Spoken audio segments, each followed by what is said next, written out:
Kent Online News. News you can trust. This is the Kent Online Podcast. Nicola Everett. Hello, hope you're okay on Tuesday, June the 30th. Thanks ever so much for downloading today's podcast. And we're going to start today with the findings of a major review into NHS maternity services. It's been led by Baroness Amos and has found the system is not fit to consistently deliver high-quality care. She also found unacceptable discrimination and has concluded it requires urgent reform. 8 changes have been recommended in today's report, including the appointment of a maternity commissioner. Now, East Kent Hospitals was part of this review, and families have reported that maternity care there is still fragmented, but staff say morale has improved. It was included in the review to see what had been done since a damning Reading the Signals report by Dr. Bill Kirkup, which was published in 2022. That found that 45 baby deaths at the trust could have been prevented with better care. Zoe Finn is from Hythe and her baby was stillborn at the William Harvey Hospital in Ashford last year. She's praised the care that she received, but says that should be the same for every mother. I think that really frustrates me, the fact that there are women out there that are going through exactly what we've gone through and they don't have an option to stay anywhere. Like that, there's something wrong there. Something has got to change. And I think had I not have gone through what we went through, I would have been like, okay, you know, the NHS is struggling, so I understand. But actually, I think staying in that bereavement suite really helped our mental health and really helped us process grief going forwards. But it really does amaze me that there is no, like in some hospitals, like we were told there's some hospitals and there's nothing. And I just think that is absolutely like borderline disgusting. Like there needs to be something, even if it's a room and there's a bed, you know, a little ensuite, there needs to just be something little that can just help that lady and that family going through it. I'm sure you've heard through your fundraising with Abigail's, and obviously I have working with the charity, that some women are sent back to maternity units and they hear newborn babies. I mean, the thought of that is just horrendous, isn't it? Yeah, absolutely. I remember after I had Carter, because he suffered, or what happened was called fetal-maternal hemorrhage, but our case was spontaneous, so it was extremely rare what happened. So his blood, about 3/4 of his blood leaked into my bloodstream, but because I'm a rare blood group, I kept on having to go back to the hospital every 2 days for anti-D shots. I had about 26 in total, which is like the William Harvey said it was unheard of. They've only ever done 3, so I was like, but I kept on having to go up to the hospital every 2 days, and I had to go into the maternity daycare unit to have these shots administered. Which the midwives that I saw were the midwives that had cared for us in the first place, and they got me in. Like they pretty much waited at the door, walked me straight past as quickly as they could, because it obviously has to be administered within that part. But for me, it's not their fault at all, because they're doing their job. But in cases like that, having to walk past pregnant women, you know, seeing newborns come past in prams was absolutely horrific. And I think going back up to the hospital, every time I would just be like, I just sort of switch off.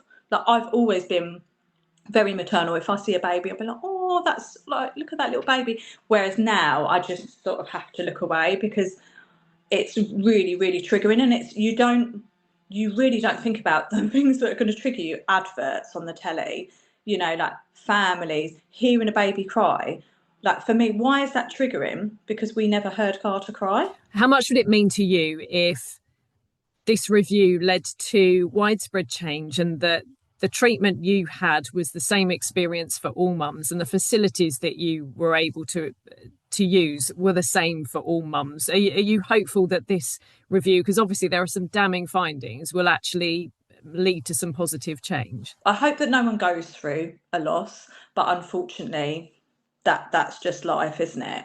But I hope that every single person, every single woman that goes through miscarriages, stillborns, any loss of a baby, the care that we receive should be the bare minimum. It should be every single midwife should be trained to give not just standard training, like, okay, this is the procedure we follow, this is what we do. It needs to be like, it needs to come from the heart, really. It needs to come like, this is a person going through the absolute worst thing that could happen, you know. Like, I think losing a baby is horrendous enough, but then having to give birth to your baby, I don't think anything can prepare you for that. And then still having your body changing after, you know, you're still having to give birth to the placenta and everything else.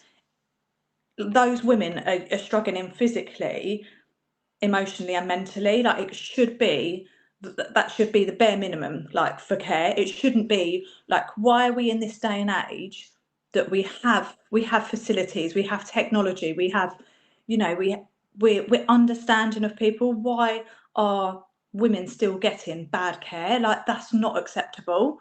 And I completely understand when you hear these stories, it breaks my heart, because I think that's not acceptable. Like, it's just not acceptable. It should be that they are given the absolute utmost care. Like, it shouldn't be, oh, we'll do that later. Like, absolutely not. Like, that person needs to be your priority, because something that you're not doing straight away could impact them further on down the line.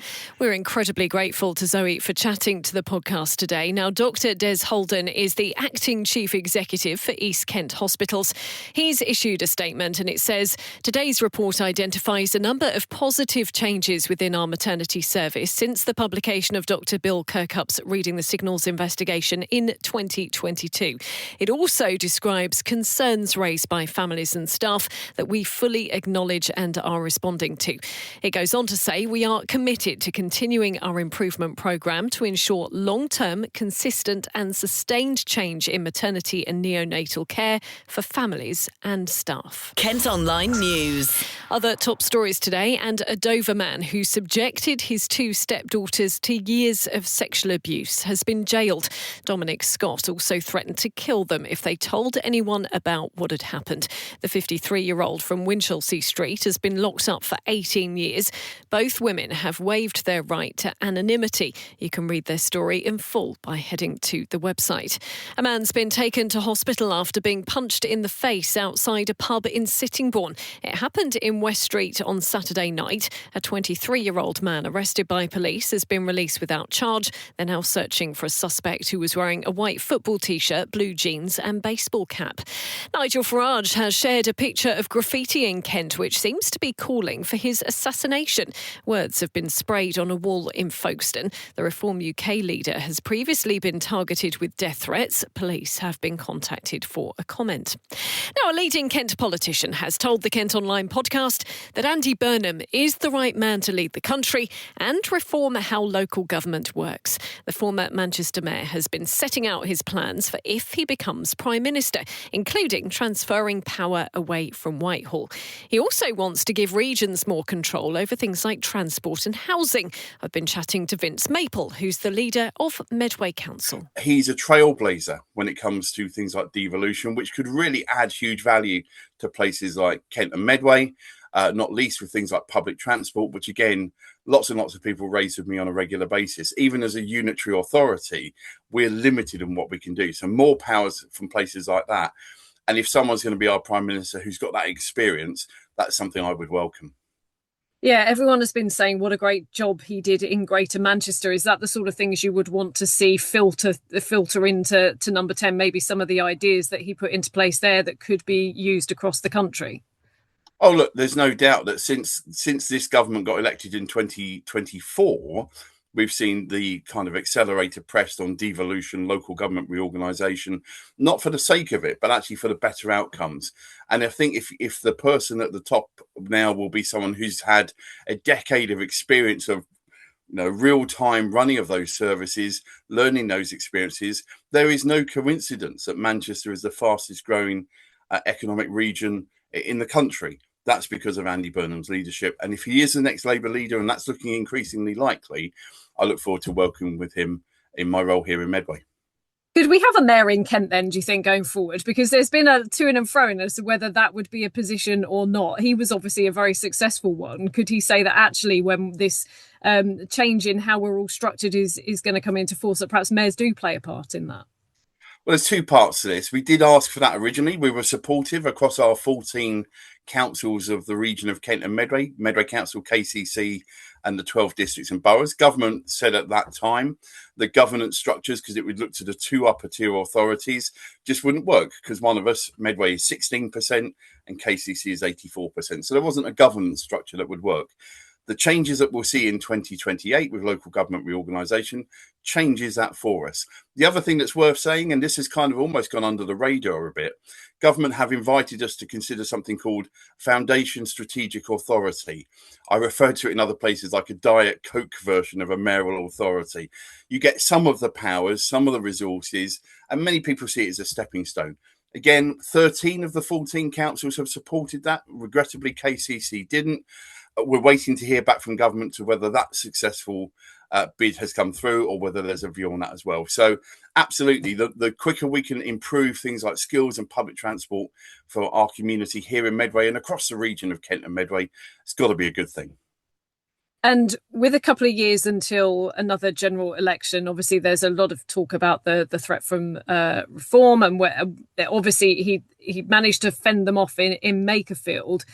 Do you think he's the right man to come into number 10 and fight off any kind of threat from reform on a much bigger scale? Look, I was really pleased to join colleagues from Medway and wider Kent to go and join the campaign in Makerfield. It was quite clear Andy Burnham had a huge level of support. And part of that is actually because of his fantastic track record as a mayor. Look, I hope we take that hope and positivity. If Andy's our next Prime Minister, like I say, which is looking like he's going to be, we take that forward to the country. Part of the challenge over the last couple of years is that we've had some really good policies, some really good things which will improve the lives of residents across Kent and Medway. But the reality is perhaps the storytelling of that hasn't been as strong as it could have been at a national level. Andy Burnham is absolutely someone who's got the track record of being able to do that. And I hope with him leading the team, we'll be able to do that moving forward. Kent Online reports. A warning's been issued after jagged metalwork was found exposed on Walmer Beach near Deal. It's thought to be the remnants of Second World War structures that have been uncovered by the tide after shingle moved near Granville Road. People have been urged to take care while swimming in the sea. Council bosses have told us they're investigating. Plans have been put forward for more than 200 homes on the site of a former civic centre and tannery in Ashford. If approved, we're told building on Tannery Lane and the nearby Kent Wool Growers plot could get underway next year. Follow us on socials or head to the website to see what it could look like. The applications are expected to be decided in the coming months. We now know, meantime, where the first homes which form part of the huge Otterpool Park development near Hythe will be built. It'll eventually have 10,000 properties across more than 1,700 acres near the former Folkestone Racecourse. 300 of them are set to go near Western Hanger Railway Station, and building could get underway in 2029. Now, next on today's episode, and teachers and support staff at Kent's biggest school are beginning another 3 days of strike action. Members of the National Education Union have criticised restructuring plans at Homewood in Tenterden, which will lead to job losses and pay cuts. A picket line was set up this morning. Adam Lawson is the Assistant Vice Principal of Teacher Learning. It's incredibly sad that we've been put in this position. It's something that's really crept up on the school, that we've come to a situation where there's redundancies being made. There are cuts being made to staffing, some of our most important and key staff in the school. And at trust level, huge amounts of money has gone missing. This is not the fault of Homewood School, this is not the fault of the staff, this is not the fault of the students, but they're going to have to carry the weight of these cuts. How has this affected you when you found out? What was the kind of overriding feeling? I know it's obviously you've got sadness and you've been here for a long time. Yeah, on a personal level, it's really challenging to put into words. Homewood is a really, really special place. It's a really special school. And the people here care so much about their work. They have so much professional pride in their work, and they care a great deal about helping the young people to improve themselves and to give the best possible life chances. So I don't think I could even describe to you how important trying to reverse these changes are for the young people of this area and the staff to make this school a successful place once more.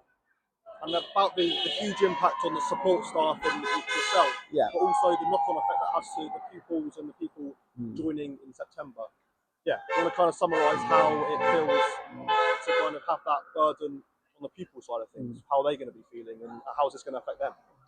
Homewood is a wonderful school. It's set in an old woodland itself with a manor house. It's 55-acre site, and that requires a considerable number of staff to make sure that the students are safe and secure on a daily basis. So reducing the number of staff in the school, I think, is a considerable health and safety issue. But also our students at times growing up require care beyond the teaching in the classroom, and reducing the hours of all of those staff involved in providing that care, as well as reducing one of our pastoral communities, is going to have an impact on the students that really need those people the most on a daily basis. And that's a real shame, because it's something that Homewood does really, really well. And it's something that we pride ourselves on, and taking that opportunities away from young people to access is a real shame. Kent Online reports. An organisation that supports cancer patients in Kent could be forced to close after losing its funding. The Crossroads Macmillan Volunteer Service, which has offices in Herne Bay and Wateringbury, is appealing for donations and sponsors so it can keep running. It helps up to 400 people across the county every year, but its current contract with Macmillan Cancer Support is due to end at the end of July. A Kent woman has been left unable to walk after having spinal surgery 13 years after a car crash. Ruth Baitup from East Peckham was diagnosed with a painful condition, and after multiple treatments, she was finally referred to a back surgeon in December last year. Now, the operation to decompress nerves at the base of her spine did go to plan, but her body reacted badly, and the 58-year-old now uses a wheelchair to get around. A fundraising page has been set up to help her pay for specialist equipment and a wet room in her home so she can keep her independence. A Kent homelessness charity has welcomed news that rough sleeping is no longer a crime. The government has got rid of something known as the Vagrancy Act. It was brought in more than 200 years ago to punish people for not having a home. Well, I've been speaking to Chris Thomas, who's from Canterbury-based Porchlight. Charities have been calling for this to happen for a long, long time.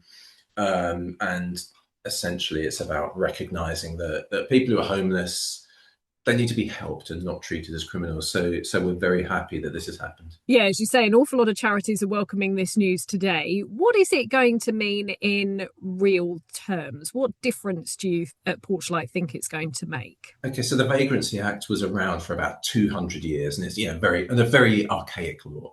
And to be honest, in this day and age, it's rarely used. But the fact it existed implied that if someone was sleeping on the streets, it was their fault. And they weren't really deserving of kindness and support. So we are very, very happy to see it go.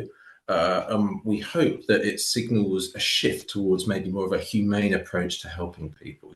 If someone's homeless, then they'll be listened to and supported to rebuild their lives instead of being at fault for their own situation. Just explain to us what you guys at Porchlight do on a day-to-day basis, going out speaking to those people who do end up on the streets. Yeah, so we have teams that go out across Kent, and they make contact with people who are sleeping on the streets, because you have to imagine if you're out on the streets, a lot of people who are out there, they're subject to sort of violence and abuse. And it's difficult for them to trust people. So our team spend the time to earn someone's trust and to start working with them to make sure they're safe, and to eventually bring them into, that might be a Porchlight property or a council-run property. But as I say, that people have gone through horrific experiences. So it's not always a case of someone accepting help straight away. There's a lot of work that has to go into that, and to come back round to the original point that we're talking about. That's why the end of the Vagrancy Act is so important because again, it's about not allowing people to feel like they're at blame or they're at fault. It's about building trust instead of pushing someone away. The government is saying that repealing this act and effectively changing the law, it will help them to end the problem of homelessness. Do you think it does go a small way into doing that, or is there a lot more work that still needs to be done? It's a small step. There's a lot of work that needs to be done, but we're hoping that this signals the government's intention to start focusing on the measures that cause homelessness instead of sort of responding when someone is homeless. Kent Online News. A pool and darts club in Whitstable is facing a licensing battle amid a row over whether it should have a compulsory membership scheme.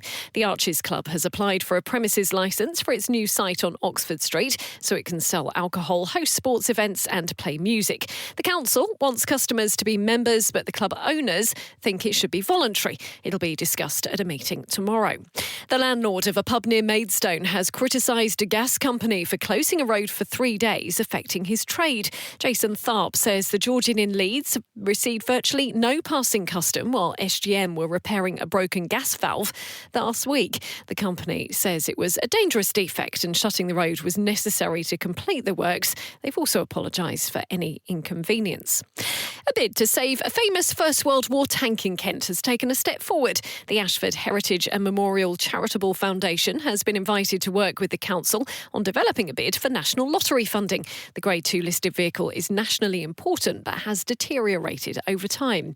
And finally, if the skies are clear tonight, we're going to get a strawberry moon in Kent. It gets its name from the fruit harvest at this time of year rather than its actual colour. It should peak at 5 to 1 in the morning. Kent Online Sport. You're being given the chance to nominate who you think should get a top sporting award in Medway. Previous winners include Olympic gold medalist Nathan Hayes, wheelchair rugby coach Tom Coyd and England rugby captain Rachel Burford. Categories include Junior Club of the Year, Team of the Year and Unsung Heroes. The awards themselves will be given out in December. Well, that's all from us for today. Thanks ever so much for listening. Don't forget you can follow us on socials. Plus you can get details on the top stories direct to your email each morning via the briefing. To sign up to that, just head to kentonline.co.uk, and whilst you're on the site you can also subscribe to Kent Online Premium. That gives you access to content with fewer ads and exclusive stories. News you can trust. This is the Kent Online Podcast.